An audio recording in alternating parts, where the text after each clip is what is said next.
नमस्कार, मैं चंदन कुमार और आप देख रहे हैं अपना पसंदीदा चैनल अंगवानी। साथियों, आप सुप्रीम कोर्ट पीछे देखकर समझ गए होंगे कि ये मसला आपसे जुड़ा हुआ है। देश भर के तमाम सीएपीएफ के भाइयों के लिए जैसे जैसे वक्त की सुइयां आगे टिक टिक कर बढ़ती जाती है और आपके इंतजार की जो घड़ी है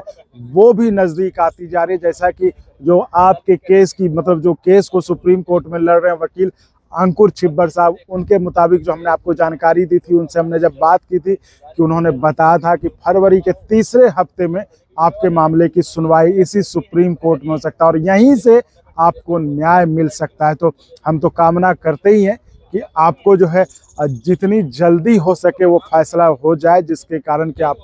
जो आपके साथ एक बहुत बड़ा जो आपके हक की हकमारी की गई थी उस पर आपको हक मिले, आपको न्याय मिले और आपको ओपीएस मिले। देखिए,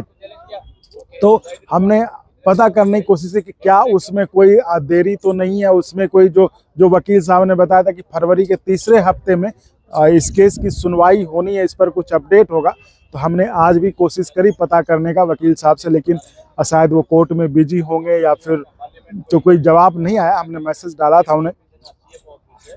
तो देखते हैं अगर कोई जवाब आता है तो हम आपको अपडेट करेंगे। लेकिन फिलहाल यही है, इसी सुप्रीम कोर्ट में फरवरी के तीसरे हफ्ते में आपके मामले की सुनवाई होनी और जिसके बाद जिसकी पूरी संभावना है कि शायद आपके पक्ष में फैसला आ जाए। और जब वो फैसला आ जाएगा तो आपको कहीं किसी के पीछे हाथ जोड़ने की ज़रूरत पड़ेगी, ना आपको गिड़गिड़ाने की ज़रूरत पड़ेगी और आपको सीधे ओपीएस मिल जाएगा। देखो साथियों, मैं तो शुरू से मानता रहा हूँ कि एक सीएपीएफ के लिए ओपीएस प्राथमिकता नहीं, उसके लिए प्राथमिकता है जो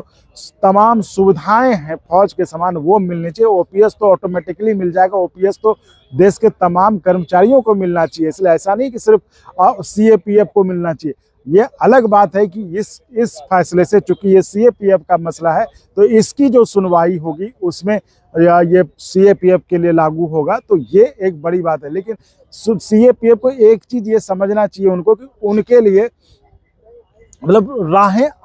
बहुत मुश्किल नहीं है अब राहें, क्योंकि देखिए जिस तरह से लड़ाई चल रही, जिस तरह से बात चल रही, उनको सीएपीएफ के लिए बस दो चीज़ चाहिए। उनको 20 साल की क्वालिफाइंग, मिनिमम क्वालिफाइंग कर दे। अगर जो उनके पास यूपीएस भी है, अगर उनको 20 साल का क्वालिफाइंग कर देते तो उनको फिर नहीं लगता है उनको। और दूसरा, बीआरएस लेने के बाद कोई वेटिंग ना रहे, तो वो मुझे लगता है वो खुशी खुशी उनको कोई दिक्कत नहीं होगी। और वो आज की तारीख में अगर किसी भी सीएपीएफ वाले से पूछेंगे तो वो तो कहते हैं कि बस मिनिमम क्वालिफाइंग 20 साल कर दीजिए, हमें और कुछ नहीं चाहिए, हम खुश हैं। लेकिन उनके लिए आखिर उनका हक है, देश के कर्मचारियों का हक है उनको ओपीएस मिलना, तो उनको ओपीएस मिले, उस पर तो किसी को कोई ऐतराज नहीं होगा। और वो चूंकि अब जब देश की सुप्रीम अदालत में ये मैटर आ गया है और जिस पर जब सुनवाई होगी तो वो उम्मीद है, जिस तरह से कह रहे हैं और जिस तरह से high court, Delhi high court में ये मामला चला था और वहाँ पर उनके पक्ष में फैसला आया था, तो उससे तो लग रहा है कि यहाँ भी उनको जीत मिलेगी। क्योंकि जो आधार थे, जिस आधार पर, जिस दलील पर हाई कोर्ट ने इनके पक्ष को सही माना था, इनके पक्ष को वाजिब माना था और उसको वाजिब मानते हुए फैसला दिया था देश के तमाम सीएपीएफ भाइयों के पक्ष में, तो वो दलील यहाँ भी काम करेगी। क्योंकि यहाँ भी नहीं लगता है कि उसके अलावे कुछ होगा और सरकार के लिए भी शायद जो है ये इसको डिनाई कर पाना बड़ी मुश्किल, थोड़ा सा मुश्किल होगा कि आखिर जो पैरामिलिट्री के भाई हैं, जो कि चाहे कश्मीर हो, चाहे मणिपुर हो, चाहे आसाम हो, चाहे त्रिपुरा हो, चाहे देश का कोई कोना हो, ठंड हो, बरसात हो, गर्मी हो, जब वो देश की सेवा में, जब फौज के साथ कदम ताल कर को पीछे नहीं हटते वो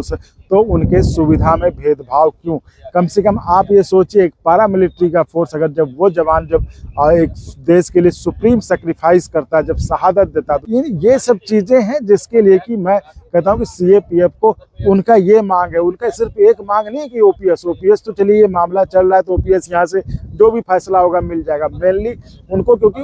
ओपीएस उनको बहुत ज़्यादा ये नहीं, ओपीएस मिले वो उनको यहाँ से मिल जाएगा, लेकिन अगर उनको 20 साल कि मिनिमम क्वालिफाइंग कर दिया जाए और बीआरएस में कोई वेटिंग ना रहे, बीआरएस लेने के बाद कोई वेटिंग ना रहे, तो मुझे लगता है कि वो इस चीज़ को खुशी खुशी स्वीकार कर लेंगे और कंटिन्यू, तो एक तरह से उनके लिए वो ओपीएस ही हो जाएगा। जो सबसे बड़ी बात है, जो जिसको लेकर वो कहते हैं कि हमें लगातार इतने सालों तक टफ टेरेन, टफ सिचुएशंस में, कठिन परिस्थितियों में, कठिन जगहों पर पोस्टिंग करें और एक शरीर का एक सीमा होती है एक शरीर की कि वो जो उस तरह से काम कर पाए। हमेशा कोई 35-40 मतलब 20-25 साल के जवान की तरह वो 35-40 साल की उम्र में भी वो काम नहीं कर सकता। उस लिहाज और जिस तरह से ऐसा नहीं होता कि उनको सरकारी बाबुओं की तरह रोज जाना है और फाइल पर पेपर साइन करके आना है, मोटिवेशनल स्पीच दे के आना है, ऐसा उनका काम नहीं होता है। उनको हमेशा 24/7 एकदम अलर्ट मोड में रहना होता है कि कभी भी, और हमेशा रेडी टू मूव रहते हैं। तो वैसे हालत में सही में शरीर की एक सीमा होती है। हम ही साथियों, आप समझिए दोपहर में जब आप थोड़ा सा कुछ खा लेते तो आपका मन करता है सुस्ताएं, आराम करें, लेकिन ऐसा पारा मिलिट्री के ज़िंदगी में नहीं होता है। वो हमेशा रेडी रहते हैं, वो हमेशा मूव करने को रेडी रहते हैं देश के लिए, हमारे लिए। और शायद यही कारण है कि हम आज निश्चिंत होकर आपके लिए वीडियो बना रहे हैं, आपके लिए बात कर रहे हैं, क्योंकि वो सरहद पर हैं, वो देश की सड़कों पर है, हमारी सुरक्षा में बिना अपनी चिंता किए हुए, बिना अपने परिवार की चिंता किए हुए, बिना अपने लोगों की चिंता, बिना अपने बूढ़े माँ बाप की चिंता किए हुए, बिना अपने बच्चों की चिंता किए हुए, जिन बच्चों को इंतज़ार रहता है कि पापा आएंगे, लेकिन पापा तो सरहद पर देश की सुरक्षा में लगे रहते हैं। तो ऐसे हालात में उन्हें अगर ओपीएस, मतलब पता नहीं सरकार क्यों चली गई सुप्रीम कोर्ट उस फैसले के खिलाफ, मुझे तो समझ में नहीं आता, जो कि उनका हक था, जो कि मिलना चाहिए था। मुझे लगता है देर सवेर सरकार भी इस बात को समझेगी और जो देश की पैरामिलिट्री फोर्सेस हैं उनके लिए जो ओल्ड पेंशन स्कीम का जो केस है वो केस वापस लेकर या खुद ब खुद दे दे, तो मुझे लगता है इस पर सरकार को विचार करना चाहिए। खैर, जब इतना देर हो ही गया तो कोई बात नहीं, अब तो कुछ ही दिन बचे हैं जबकि सुप्रीम कोर्ट में इस मामले की सुनवाई होगी और उस पर उम्मीद करते हैं कि फैसला आपके पक्ष में आए, तो हम वो भी अपडेट करेंगे। तो फिलहाल इस वीडियो में इतना ही। आप ऐसे ही चैनल को लाइक, शेयर, सब्सक्राइब करते रहें और संभव हो तो ज्वाइन भी करिएगा, जिससे हमें आपके लिए और गुणवत्तापूर्ण कंटेंट के निर्माण में मदद मिले। धन्यवाद। और अगर आपको अच्छा लगा तो एक बार और आपको मैं कहना चाहूँगा कि आप इसको प्लीज़ सब्सक्राइब और शेयर करते रहें ताकि हमारा भी मनोबल और सपोर्ट बना रहे।